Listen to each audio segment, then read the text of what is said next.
that today is going to be warm enough for me to run in a t-shirt. Finally, like, how amazing is this? We are getting there, guys. We are getting there. So this morning I am going to parkrun. First one of the year, and it's also going to be my first time at Walsall Parkrun, which some of you guys put on my radar. When I went to parkrun last, which was in December, I went to Telford Parkrun, made a vlog about it. In the comments, quite a few of you mentioned Walsall, saying it was a really good course, and basically you recommended it to me. And thank you for this, because I'm going to check it out today. I'm quite excited. I ran, was it 1907? All of a sudden I'm not sure if it was 1907. Yeah, I think it was 1907, 19 something at Telford Parkrun in December. I'd love to run a little faster at Walsall today. Now I've already done 61 kilometers of running this week, so my legs are not extremely fresh. I've not tapered for parkrun, but you know what? I quite fancy my chances of a speedy parkrun today. And actually, what I'd love to do today is run a new parkrun PB. So basically a sub-19 parkrun would be great. My current one is 1901, which I got at Bromley Parkrun in 2023. So it's a bit of an old one. I think it needs refreshing, especially now that there is a 21-second difference between my 5k road race PB, which is 1840, and this old parkrun PB of 1901. I want to bring the two a bit closer together. So yes, ideally today I run sub-19. I'm gonna wear my old pair of On Cloudboom Eco 3s today. They've been retired from racing, but they're still good for days like today, where I'm gonna fully send it at parkrun. It's a bit of a trending expression on YouTube at the minute, parkrun full send. Maybe I should put that in my video title.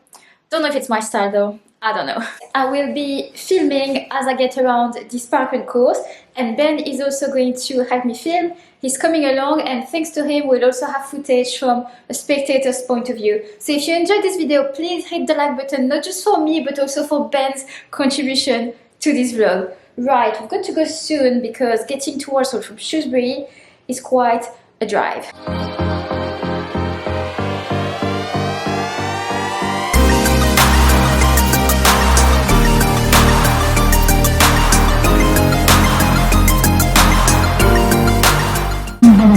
Three, two, one.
What time? Happy then? Yeah. Okay, so I ran 18:32 at Walsall Parkrun this morning, which is 8 seconds faster than my road race PB and a big parkrun PB. First female, 24th overall out of 554 parkrunners.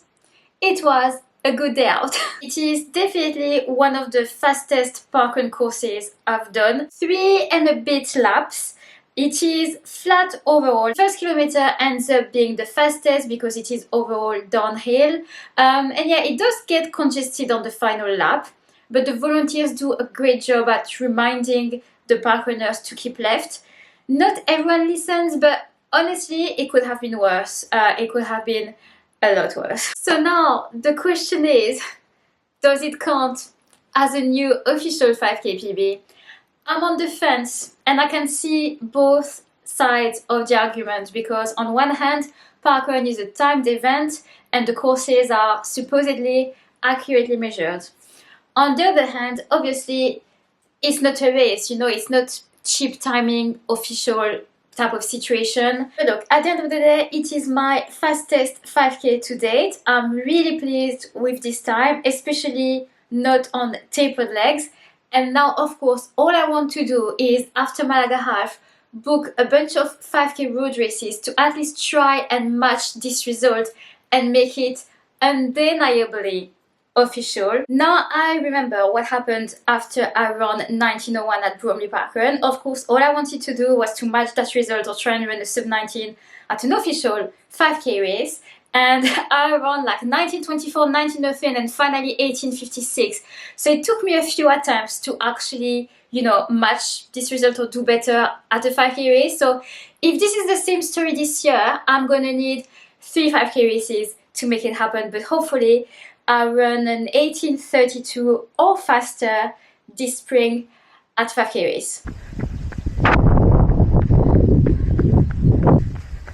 I wanted to give you a rundown of my week of training whilst running, but too windy today. The audio is going to be horrendous. I'm not gonna lie, I didn't really enjoy today's run. It was just far too windy for my liking. Oh, but it could have been worse because I could also have been in the rain. It has just started raining now as I finished, so I only caught a few drops towards the end. Now that I'm back in the car, I can finish this video with a rundown of my week of training.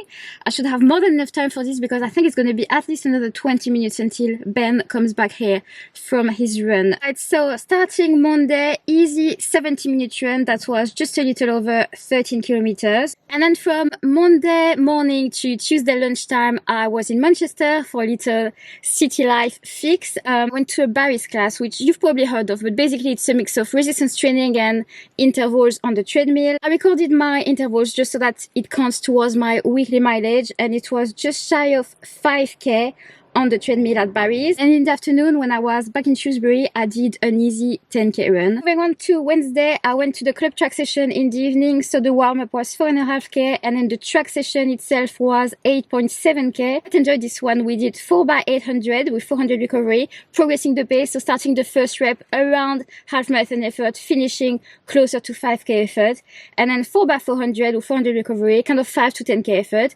And then we finished the session, but I like to finish with some like faster, shorter reps. So by myself, I did just 20 seconds and 30 seconds final pickups, and then a 2k cool down. Thursday morning, easy 45 minutes, that was 8.3k. Friday morning, easy 50 minutes, 9.3k. Yesterday was the parkrun, which I filmed, including the warm-up and cool down, that was just a little over 10 kilometers of running. And then finally, this morning, the long run, easy 21 kilometers today. So I am finishing the week on 92.4 kilometers. We are now 4 weeks away from Malaga half. I only have one more big week of training of doing 90 something kilometers left, really, which will be next week. And then the volume is going to start coming down. And then before I know it, I'll be tapering. Wow. Whilst I'm waiting for Ben, I'm gonna munch on this Bar Plus from Sturker. So the Bar Plus is their recovery bar. It has carbs but also protein to optimize recovery. This one is the raspberry and white chocolate flavor, which I don't think I've tried yet, but that sounds good. I also don't say it all the time, but I always have my Sturker and Say Sky discount codes on my video descriptions.